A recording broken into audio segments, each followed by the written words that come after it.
Hello नमस्कार दोस्तों, स्वागत है आप सभी को आपके अपने YouTube चैनल क्लेस कॉन्सेप्ट प्रो में।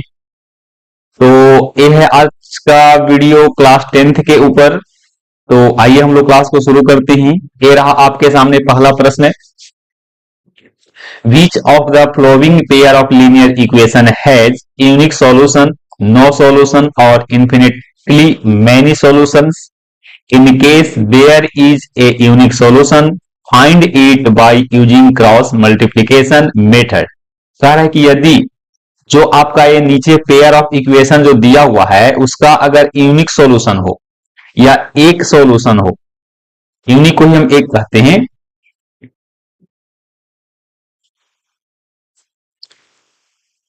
यहाँ पे कह रहा है प्रश्न आपको कि ये दोनों समीकरण जो है इसको पहले आपको क्या करना है, ये दिखाना है कि सॉल्यूशन किस प्रकार के है। इसका एक हल है कि कोई हल नहीं है कि अनंत हल है। उसके बाद आपको अगर एक कंडीशन बता देता है कि इसका यूनिक सॉल्यूशन है, तो यूनिक सॉल्यूशन होने के स्थिति में इसको क्रॉस मल्टीप्लीकेशन मेथड की सहायता से सोल्व करना है। तो उसके लिए हम लोग सबसे पहले यहां क्या करेंगे, यहां से हम लोग इसको x माइनस 3y बराबर 7 लिख लेते हैं। ये आपका हो गया पहला इक्वेशन। यहां से हो जाएगा 3x माइनस 3y बराबर 15 होगा। ये आपका इक्वेशन सेकेंड हो जाएगा। अब यहां से आप निकाल लीजिए a1। a1 यानी कि पहला समीकरण में x का गुणांक जो कि 1 है। उसी प्रकार से आप b1 निकाल लीजिए, -3 है। c1 बराबर 7 है। a2 निकाल लेते हैं, a2 बराबर यहां से 3 होगा। b2 बराबर -3 होगा और यहां से c2 बराबर कितना होगा, 15 होगा। अब आपको यहां से रेशियो ले लेना है, a1/a2 बराबर 1/3। उसी प्रकार से b1/b2 निकालना है, -3/-3 होगा जो कि फाइनली आपको 1 मिलेगा। और उसी प्रकार से आप निकाल लीजिए c1/c2, तो यहां से 7/15 निकलेगा। आप यहां पे देख पा रहे होंगे कि यहां से जो रेशियो है उसमें क्या रिलेशन है, तो a1/a2 जो है से 1/3 है और b1 और b2 का जो रेशियो है वो आपका 1 है। तो दोनों आपस में बराबर नहीं है, ये दोनों आपस में बराबर नहीं है। तो इस प्रकार की अगर कंडीशन को फुलफिल कर रहा है तो ऐसे समीकरण का कितना हल होगा, यूनिक सॉल्यूशन होगा। कैसा होगा, यूनिक सॉल्यूशन। यूनिक सॉल्यूशन का मतलब कि जिसका सिर्फ एक हल होगा। तो अब इसको क्या कीजिएगा, अब इसको क्रॉस मल्टीप्लीकेशन मेथड की सहायता से इसको सोल्व कर लीजिए। तो चलिए हम लोग यहां पे देख लेते हैं किस प्रकार से क्रॉस मल्टीप्लीकेशन की सहायता से इसको सोल्व करेंगे। तो इसको यहां से लिख लेते हैं x माइनस 3y बराबर 7, इक्वेशन फर्स्ट। और यहां से लिख लीजिए 3x माइनस 3y बराबर 15 हो जाएगा, इक्वेशन सेकेंड है। चलिए अब यहां लिखेंगे by cross multiplication method. Cross multiplication method में इसको हम लोग अप्लाई करके लिखते हैं। तो x माइनस 3y बराबर 7 है, 3x माइनस 3y बराबर 15 है। इसको लगा लेते हैं बाई क्रॉस मल्टीप्लीकेशन मेथड। तो यहां पे x लिखेंगे, यहां पे आपको y लिखना होगा और यहां पे अचर पद 1 लिखेंगे। x के नीचे हम x के गुणांक को छोड़ करके y के गुणांक और अचर पद को लिखेंगे। तो यहां से -3 है, यहां से भी -3 है, यहां से 7 है, यहां से 5 है। उसी प्रकार से हम यहां पे लिखेंगे 7, 15, यहां से 1, यहां से 3। यहां लिखते समय 1 लिखेंगे, 3 लिखेंगे, -3 और -3। हल कर लेते हैं।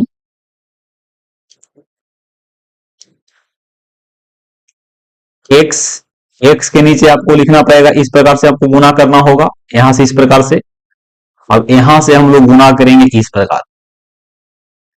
ये आपका -15 मिलेगा और माइनस माइनस 21, और यहां से आपका मिलेगा 21 माइनस 15, और यहां से मिलेगा माइनस में 9, माइनस में -3, तो ये आपका x हो गया।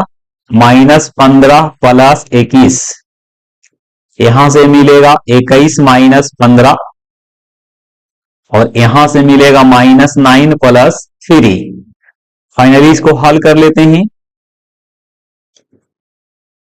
तो इसको हल करेंगे तो यहां से x के नीचे -6 मिलेगा, और यहां पे y के नीचे 6 मिलेगा, और 1 के नीचे -6 मिलेगा। तो इसको तुलना कर लेते हैं, तो x बटा -6 बराबर, कंपेरिजन कर लीजिए 1 बटा -6 से, तो फाइनली यहां से x बराबर 1 निकलेगा। कितना निकलेगा? x बराबर 1। यहां से आपका मिल गया x बराबर 1।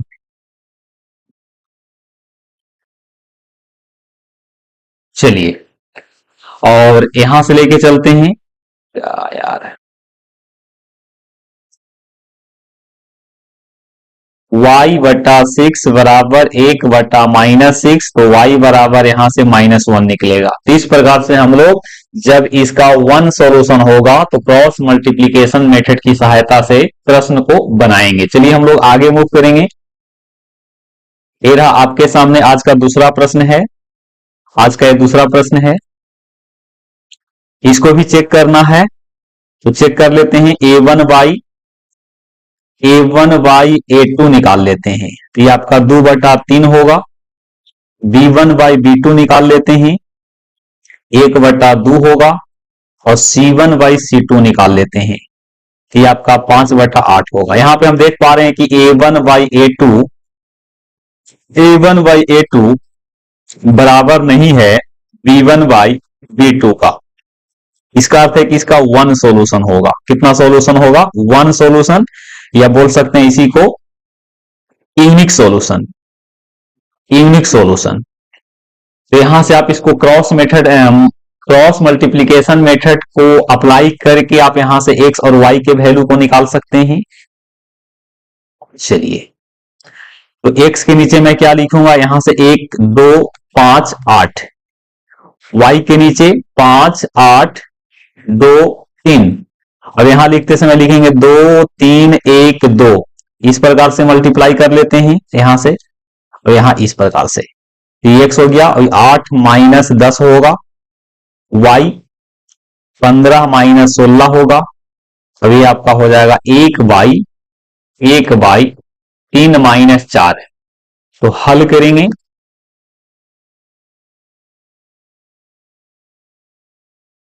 x के नीचे -2 हो गया, y के नीचे -1 है, और 1/-1 है। इसको हल करेंगे तो x के नीचे -2 बराबर 1/-1 है, तो यहां से x बराबर आपको 2 निकलेगा, और उसी प्रकार से y निकालिएगा तो y बराबर कितना निकलेगा? y बराबर 1 निकलेगा। चलिए आगे मूव करेंगे, इसको भी चेक कर लेना है। यहां पे इसको चेक कर लेते हैं पहले। a1/a2 जो कि आपका कितना मिलेगा? 3/6 मिलेगा। फाइनली यहां से 1/2, उसी प्रकार से b1/b2 -5/-10 जो कि आपका 1/2 निकलेगा, और c1/c2 ये हो गया 20/40। हल करेंगे तो ये भी आपका 1/2 मिलेगा। हम यहां से देख रहे हैं कि a1/a2 बराबर है b1/b2 का, और a बराबर है c1/c2 का। इसका मतलब कि ये सॉल्यूशन जो होगा ना, इसका सॉल्यूशन उसका अनंत सॉल्यूशन होगा। अनंत सॉल्यूशन का मतलब है कि many solution, infinitely many solution होगा। तो अब यहां से आगे आपको हल नहीं करना है, क्योंकि जब इसका यूनिक सॉल्यूशन होता तभी आपको लगाना है क्रॉस मल्टीप्लीकेशन मेथड, अदरवाइज इसको सोल्व करने की जरूरत नहीं है। बस आपको लिख देना है इसके कितने हल होगा। हाँ, इसी को अगर यहां पे हल के रूप में यूनिक सॉल्यूशन होता, ओनली 1 सॉल्यूशन होता, तो इसको क्रॉस मल्टीप्लीकेशन मेथड से इसको सोल्व करते हैं। चलिए, इसको भी आप लोग चेक कर लीजिएगा। इसको भी आप लोग चेक कर सकते हैं। ये आपका HW है, आगे मूव करेंगे, इसको भी आप लोग चेक कर लीजिएगा।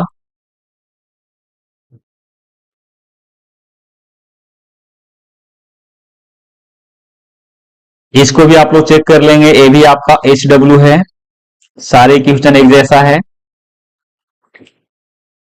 If the cost of 2 pencils and 3 eraser is 9 rupees and the cost of 4 pencils and 6 erasers is 18 rupees, find the cost of each pencil and each eraser।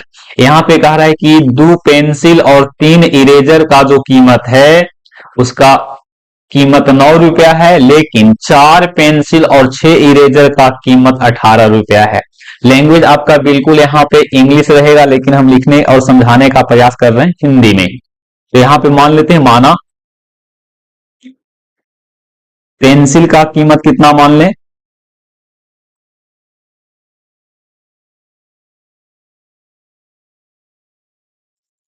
माना पेंसिल की कीमत कितना मान लेते हैं, 100 रुपया। इरेजर की कीमत कितना मान ले, इरेजर की कीमत मान लिए हैं Y रुपया। यहां से कह रहा है कि 2 गो पेंसिल, तो लिखेंगे फ्रॉम क्वेश्चन 2 गो पेंसिल, तो 2 गो पेंसिल का कीमत यहां से हो जाएगा 2x, क्योंकि एक पेंसिल का कीमत हमने कितना मान लिया है, 100 रुपया। तो 2 पेंसिल का कीमत होगा 2x प्लस उसी प्रकार से 3 इरेजर, तो 3 इरेजर होगा 3y और दोनों मिलाकर के कितना 9 होगा। इक्वेशन फर्स्ट हो गया। 9 अगेन फ्रॉम क्वेश्चन 4 पेंसिल, तो 4 पेंसिल का कीमत 4x होगा और 6 इरेजर का कीमत 6y होगा और ये आपका 18 होगा।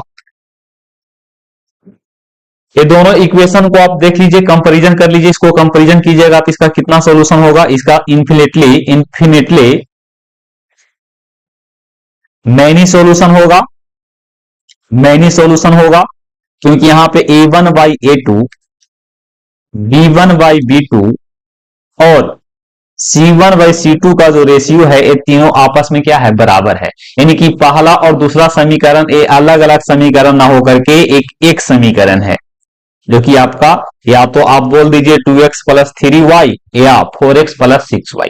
इसमें आप अपने मन से x का वैल्यू रखिए तो y का वैल्यू निकलेगा, और y का वैल्यू रखिए तो x का वैल्यू निकलेगा। जैसे मान लो कि यहां पे हम मान लेते हैं कि पेंसिल का कीमत है से 1 रुपया है, पेंसिल का कीमत जो है से कितना है, 1 रुपया है। तो यहां से लिखते हैं 2 इंटू 1 प्लस 3y बराबर 9 होगा। इसको हल करते तो कितना मिलता, इसको हल करेंगे तो मिलेगा 2 एकम 2 होगा, 2 एकम 2 प्लस 3y बराबर 9 होगा। यहां से 3y बराबर 7 होगा, तो y बराबर 7/3 होगा। ये आपका हो जाएगा 2.333 रुपीज होगा इतना। चलिए इसको देखेंगे हम लोग। The cost of 5 oranges and 3 apples is 35 rupees and the cost of 2 oranges and 4 apples is 28 rupees. Find the cost of an orange and an apple। कह रहा है कि 5 संतरे और 3 सेब की कीमत जो है वो 35 रुपया है, और 2 संतरे और 4 सेब की कीमत 28 रुपया है। तो आपको बताना है कि सेब और संतरे की कीमत कितना रुपया होगा। तो सबसे पहले यहां से अजूम कर लेते हैं, मान लेते हैं, माना एक संतरा का कीमत बराबर 100 रुपया और एक सेब का कीमत Y रुपया। यहां से लिखेंगे प्रश्न से 5 संतरे तो 5x हो जाएगा और 3 सेब तो 3y हो जाएगा, अब यहां से पूरा मिलाकर के कितना है 35 रुपया। उसी प्रकार से पुनः प्रश्न से लिखेंगे, पुनः प्रश्न से 2 गो संतरा खरीद रहे हैं और 4 गो यहां से सेब खरीदी जा रही है, तो इसका कीमत है 28 रुपया। इन दोनों को हल कर लेते हैं। तो आपको करना होगा फ्रॉम 1 इंटू 4 माइनस 2 इंटू 3। आपको पहला समीकरण में 4 से मल्टीप्लाई करना है और दूसरा समीकरण में 3 से मल्टीप्लाई करना है, और मल्टीप्लाई करके पहला में दूसरा इक्वेशन को घटा देना है। चलिए यहां से कर लेते हैं। 500 के 20x प्लस 4 12y बराबर 35 चौके 140।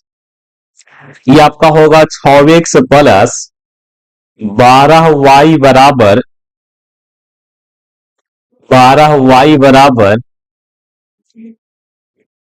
28 या 84 हो जाएगा। अब ये दोनों इक्वेशन को क्या कर दीजिए, घटा दीजिए, तो ये आपका कैंसिल हो जाएगा। 20 में से 6 गया तो यहां से मिलेगा 14x, और यहां से मिलेगा आपका कितना, देख लीजिए 56 मिलेगा। तो फाइनली यहां से x बराबर कितना निकलेगा 5। अब आपको पुट करना है, put the value of x इन 1। तो 5x प्लस 3y बराबर 35, तो 5 गुने 5 प्लस 3y बराबर 35।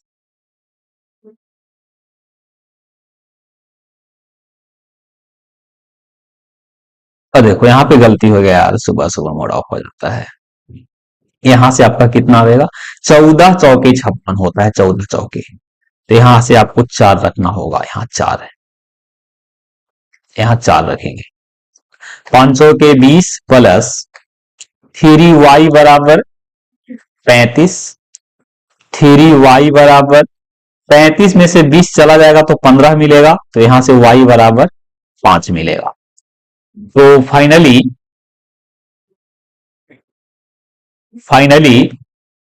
संतरा का कीमत कितना होगा, एक संतरा का कीमत जो होगा, एक संतरा का कीमत बराबर x है, और x बराबर कितना 4 रुपया, और सेब का कीमत कितना हो जाएगा, एक सेब का कीमत, तो यहां से एक सेब का कीमत हो जाएगा y रुपया, और y का वैल्यू कितना है 20 रुपया। इस प्रकार से हम लोग प्रश्न को बनाते हैं। ये आपका प्रॉब्लम है, समस्या है। चलिए आगे हम लोग